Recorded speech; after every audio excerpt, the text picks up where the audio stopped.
All right, let's talk about setting up fonts on a design.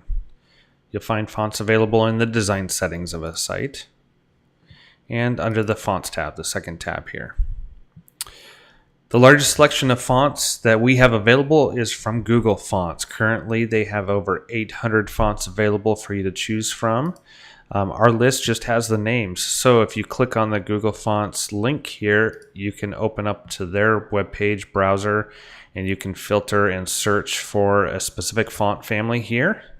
And then once you find one that you'd like to use, such as this Aramo, then you'll just come through here and find Aramo.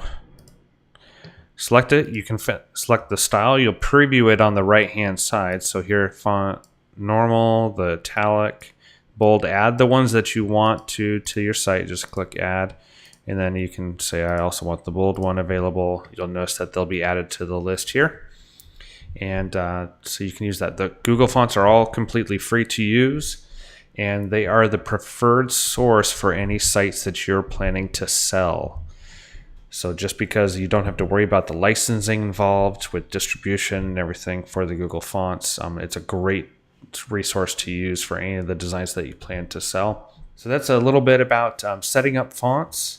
Google fonts are definitely the preferred method for any designs that you plan to sell and distribute to many people.